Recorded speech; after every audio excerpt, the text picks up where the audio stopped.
It's finally here, the big patch for Space Marine 2.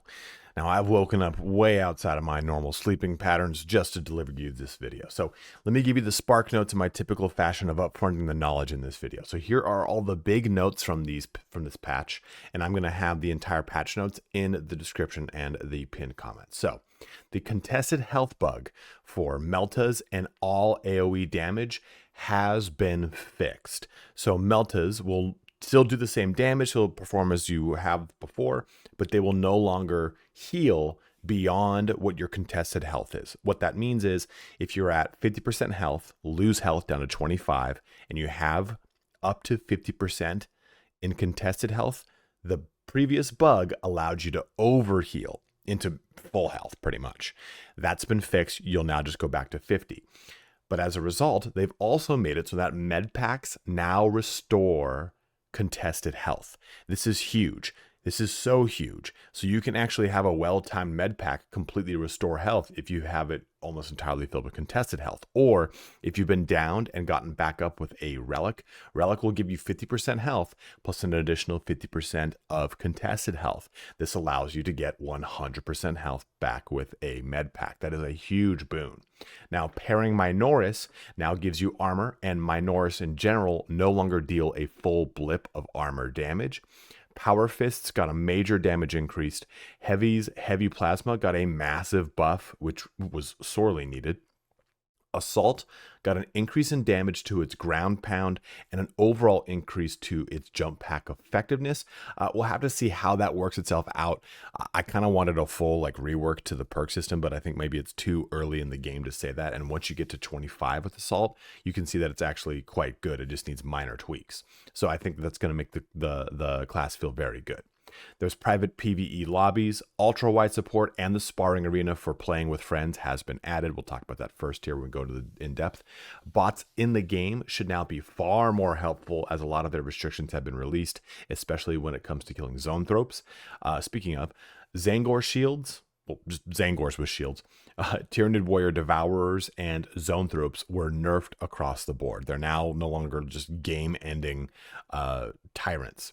Chaos spawns were nerfed on some maps to help out on those missions where they just completely overwhelm you. And it's pretty substantial nerf too. Like Zangors with shields got a 70% reduction in their spawn rate. It's pretty massive. And PvP spawns have been reworked as well. So people that were spawn camping you should hopefully be a thing of the past. And now the AI won't destroy you with ranged from a million miles off screen. What's typically happening is, especially with Tyranid Warriors, they'll lob their shots really far away and completely wreck you. So that is the spark notes for the entire patch notes. If that's all you wanted to know and you want to read the rest of it or whatever the situation is, please feel free to just go ahead and shut the video down. Before you head out though, please don't forget to like, comment, and subscribe. Each one of those things does help me if this video does end up helping you. Also, I will be streaming on Twitch where I will go through these patch notes. We'll test a lot of things. We'll test the Assault. We'll test the Vanguard. Some of the stuff that's been added to the game, especially the Power Fist. You can find a link to that in the description and the pinned comment. In fact, I'll be going live at 10 a.m. Pacific Standard. This should go up around, I don't know, 6:30 a.m. It's 5:45 a.m. for me. So in a little bit, I will be going live to talk about this, but you can find all that below. So if that's all you want to know, like I said, go ahead and head on out. For those that want to stick around, let's get started here with the new patch notes for Space Marine 2. So jumping into these bad boys, let's take a look here. So the Hub Sparring Arena, a new special arena on the Battle Barge available in the Operations in Eternal War game mode where players can compete in friendly PvP with the players in their squad. That has been added to the game. Ultra-wide support has been added, and private mode for operations that gives the players the ability to play operations alone with bots or alongside one friend without being matchmaked with random players during the mission. So you now have those fully accessible. Added a what's new and message of the day, which I couldn't really care about, but I guess it's also pretty helpful to know if there's like a patch or any kind of events coming. Added an option to reset custom color presets. I didn't talk about that in the intro portion. Maybe I should have, because I was showing this the whole damn time. But you know what? I'm running off of like 4 hours of sleep, so what the fuck do I know? So you can see that now we can finally edit these versus just having them locked, which was really a pain in the ass. So being able to reset them to custom color presets is going to be quite nice, because this was really getting frustrating, because it's like I'd have my 4 and I'm like, well, I gotta really now I gotta rebuild them from scratch every time. It was a pain in the ass. So now you can reset those. That is really good. But onto gameplay and balancing tweaks. There's more balancing tweaks later, but I guess I just wanted to do this here. The marking tool has been updated, so that's kind of cool. The marking tool can sometimes get a little buggy and highlight the wrong things, so hopefully it's a little bit more responsive now. Power Fist, just for those wondering if it's your first time watching one of my patch notes videos, if it's in green, it's been buffed. If it's in red, it's been nerfed, or the perception of it has been nerfed, in my opinion at least. Power Fist damage for fully charged attacks has been greatly increased, which is awesome. I have a Power Fist video I was going to work on today, so I'm glad this happened. Conversely, the heavy plasma base ammo increased by 5, blast damage radius increased, overheat per shot drastically decreased from 50 to 30 for charged shots, and from 20 to 25 for base shooting. Base damage slightly increased by 10%. I just did my heavy video. Unfortunately, this is amazing though. This is really going to help out that plasma, the heavy plasma, because it feels very shitty until you get into relic. So this really adds a lot of oomph to the weapon. I'm very excited about it. Med stims restore contested health in addition to actual healing. That is so huge, so huge. This just delivers such a good amount of healing to the character, and it is going to be great to be able to use this, especially if you time it alongside any relics that get you back up, because like I said, those will give you 50% of your actual health, and 50% contested. This allows you to get up after a relic, use a med stim, and recover 1 to 100% health. Or in those dire situations where you maybe get chunked apart by a Tyranid warrior, you just pop a med pack and you get all that health back. It's a really, really, really nice way to do it. For the Aux grenade launcher, its ammo can now be refilled only with the ammo boxes and cannot be refilled with the infinite ammo cache. So this is a nerf, right? Because it can't be refilled with ammo cache, but it does suck in some ways, but it's probably pretty good, because the grenade launcher, you could just sit in certain areas of the map, especially areas that are supposed to be challenging, and just sit at the ammo cache and constantly replenish and infinitely use the grenade launcher, which can just destroy everything. It's a very, very powerful weapon.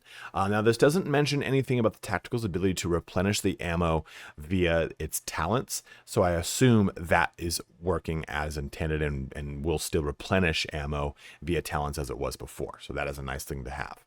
With campaign, veteran difficulty was made easier by veteran difficulty in campaign decreased for better single player experience, and also your health was reduced to compensate for AI regressiveness and armor management updates. So you have less health, but the AI now isn't as aggressive, and you have better armor across the board as far as what they're going to deal damage wise to your armor. Now the bots, this is for campaign, but it applies across the board. Various inhibiting restrictions were lifted, so this allows bots to be more helpful and effective while still not beating the game for the player.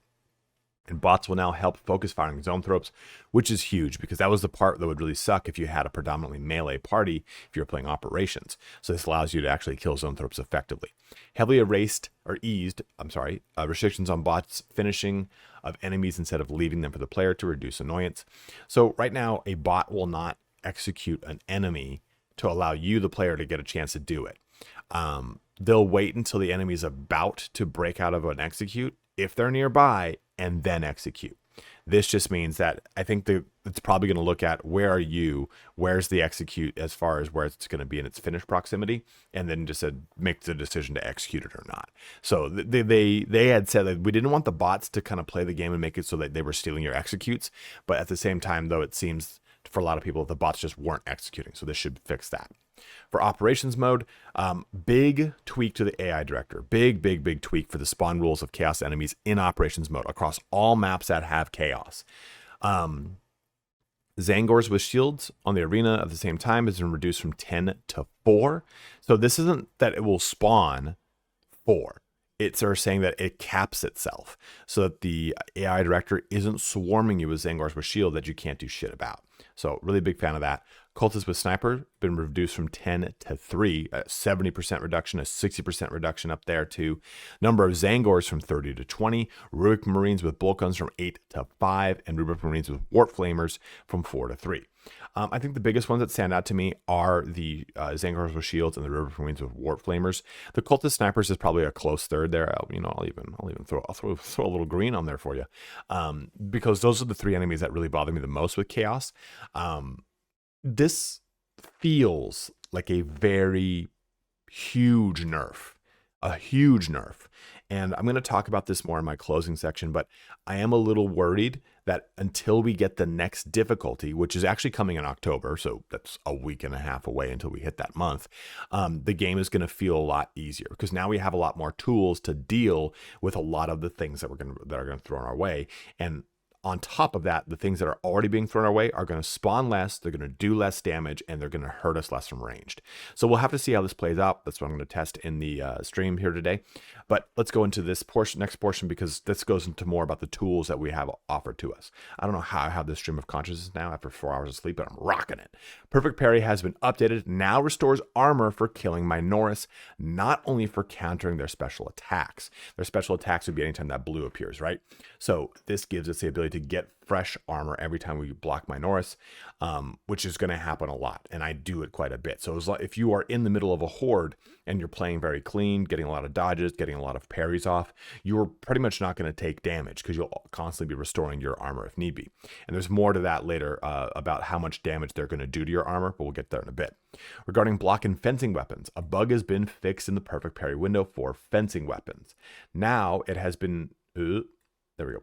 Now it has 20 frames window for Perfect Parry and 10 frames of vulnerability at the end of animation, instead of 30 frames of Perfect Parry for full animation as it was intended originally. So this is interesting here, because this doesn't do anything with block weapons. So it seems just like a fix regarding fencing weapons. So this is going to change how the Perfect Parry operates, but not really a whole ton. I think it'll still be just fine. So now it has 20 frames window for Perfect Parry and 10 frames of vulnerability at the end of the animation, versus instead the 30 frames of Perfect Parry full animation as is intended originally. So this, if I'm reading this correctly, this seems like a minor nerf in that you can actually be vulnerable if you miss that window a little bit here. So we'll have to kind of see how this fleshes itself out. Again, nothing here for block, so keep that in mind. Assault class base ground pound damage is increased by 30%. Massive increase there. Really like that a lot. Again, I would personally like to see more tweaks to the assault, the relationship between the assault perks actually coinciding with each other a little bit better synergy across them. But like I said before, once you hit 25, you actually unlock a lot of synergy within the class that I think you just don't have for those first 24 levels. Armor, and I think that's not a good thing. I think you should feel gradually more powerful as assault versus feeling gradually more aimless until you get to the end and go, oh, I found it. Armor boost drops from destructible crates are now less common, cooldown from 30 to 60 seconds, so you'll find them less common on the map, but as a result here, we now see that you can get armor far more reliably from just simply parrying your Minoris, so not as huge of a thing. Improved player spawn system, it should make spawn killing more difficult. And also reworked Vanguard's grapnel launcher in PvP. Instead of a full stun, it now staggers enemies and will slow him down drastically. So we have to see how that kind of plays itself out. I like that it removed the full stun, but will slowing him down drastically just be worse? It might actually not change much, but maybe in the full stun situation, you can actually break out of the stagger and continue to shoot the Vanguard attacking you. This might completely clip their wings. It might actually bring them more in line. We're going to have to figure out how this plays itself out.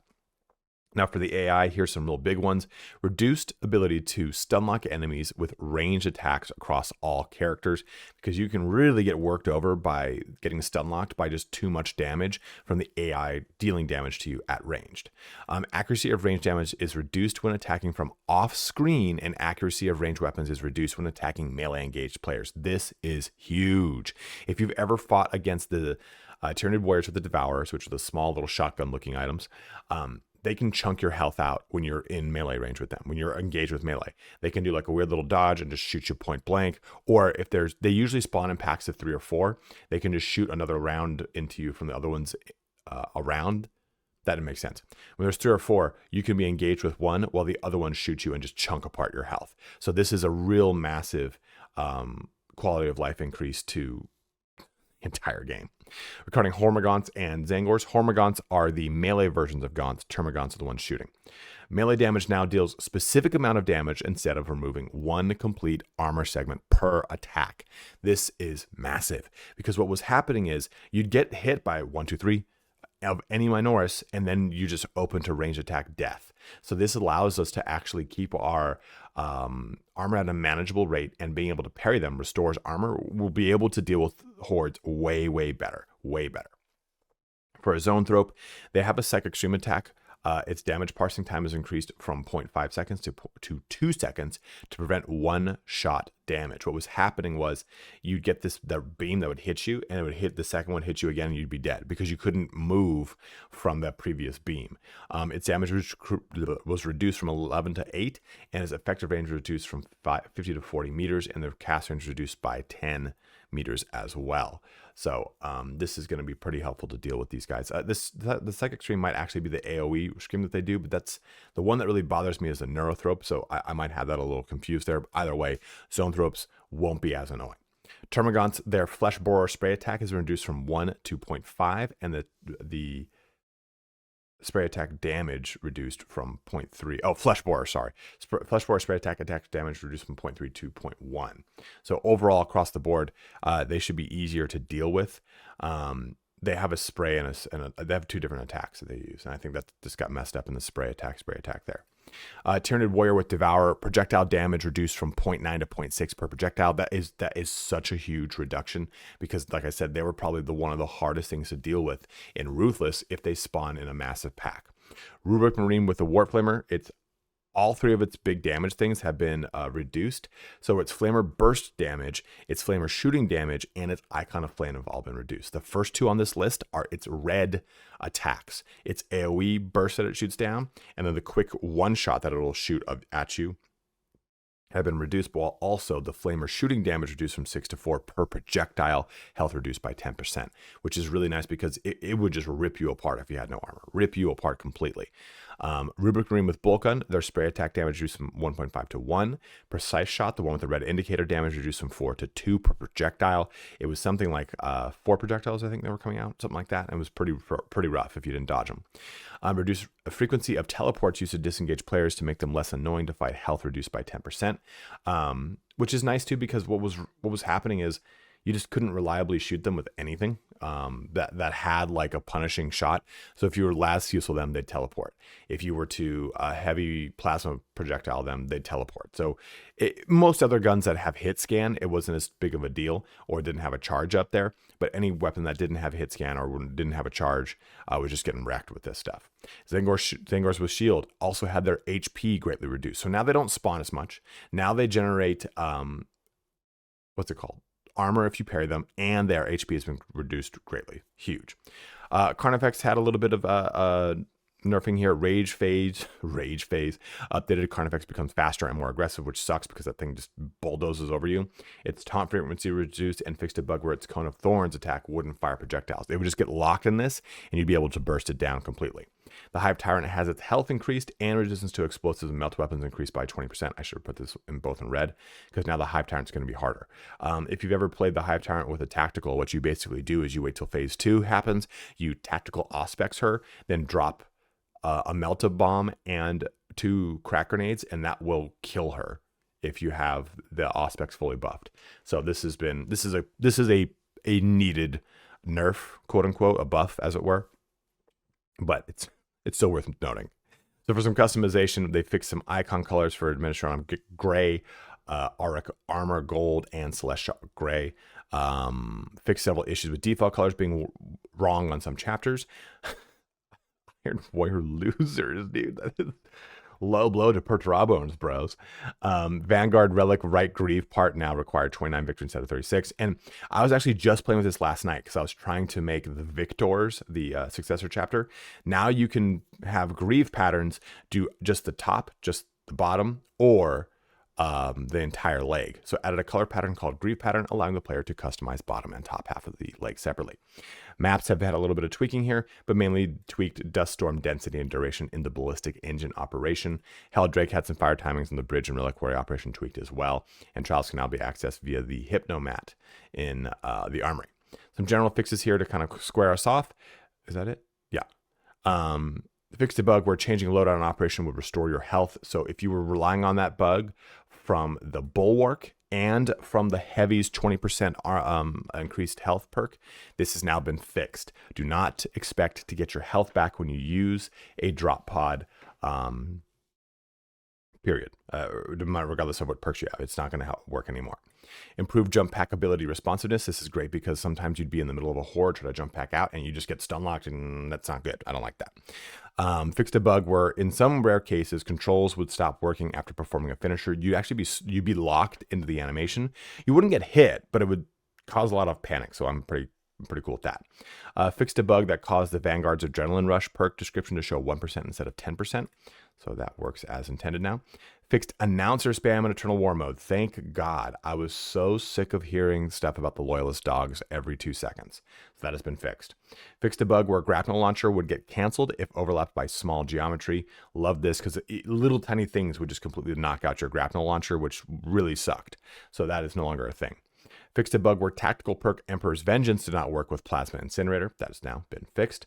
A little bit of a nerf here. Fixed a bug where several weapons could restore more than actual contested health, the Meltas, AoE weapons, etc. Like I've said before, this has been balanced out by so many other things in the game, being more damage appropriate, being better to get your ammo back, whatever the situation, or armor back, whatever the situation is. I feel you won't feel this if you were relying on it to clear content. And realistically, I think this is a fix that needed to happen. Things shouldn't completely restore your health because you used it. That doesn't make much sense if it's not a med pack, right? So just like I think this was a needed bug fix. I think it would be cool though still to kind of get something from you having drop pods on the map, like maybe having them give you a stim, and the stim being appropriate to the appropriate percentage health to the difficulty you're using, and maybe then having drop pods be only at set locations before drops, so you can't abuse it, right? You use it and you got to drop down, or maybe even having drop pods be a random spawn, like ammo caches are on harder difficulties.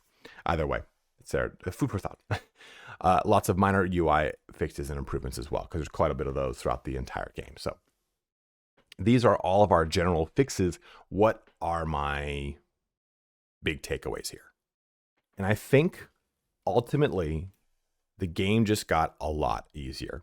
I've been clearing this game on Ruthless with my friends exclusively. We've only been doing Ruthless, and I would say it's like a 90% chance we're going to clear anything.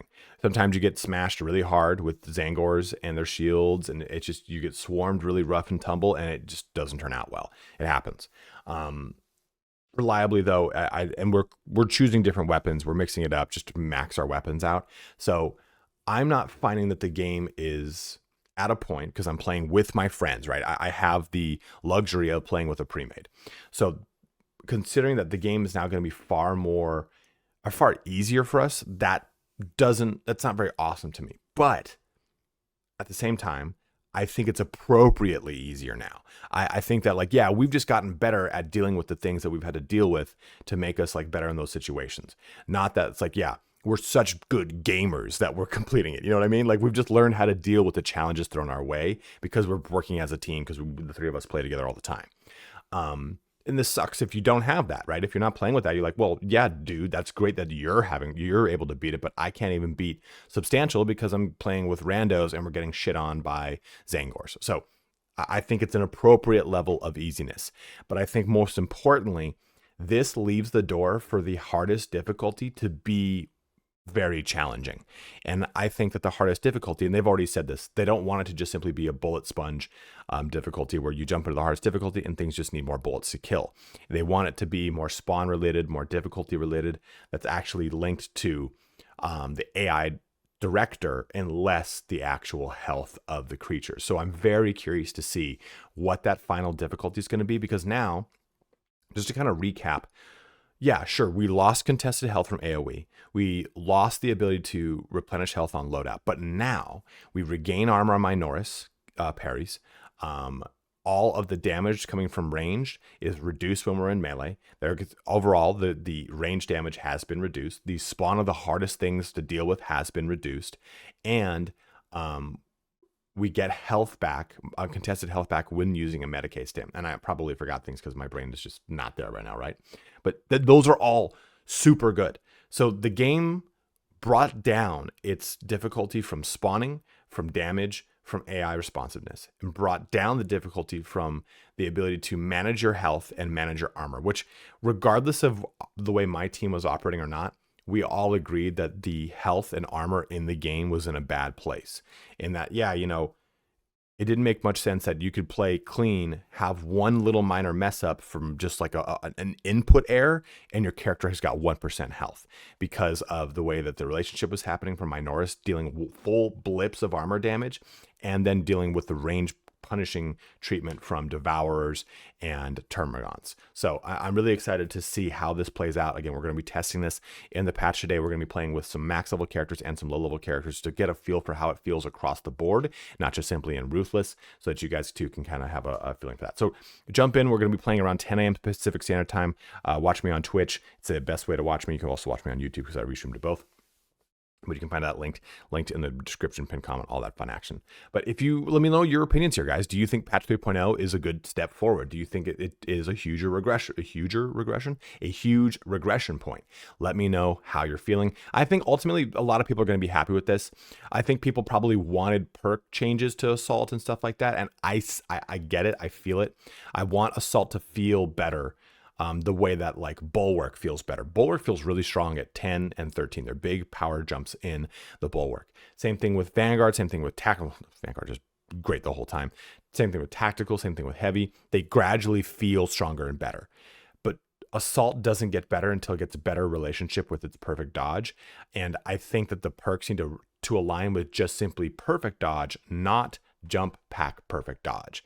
And I think that changing that is going to really make the class feel better, not just simply increase its damage and the jump pack responsiveness. We have to test and see what that's like, but I think ultimately it needs more work. And I agree, maybe jumping into perks wasn't the right call. Maybe doing this first to see how it feels for players, get their feedback before jumping into perks is probably the better call, rather than just completely changing class 3 weeks into its launch of the game. So we'll have to see again how this all plays out. But as always, guys, thank you so much for watching here today. Have a good one and take care.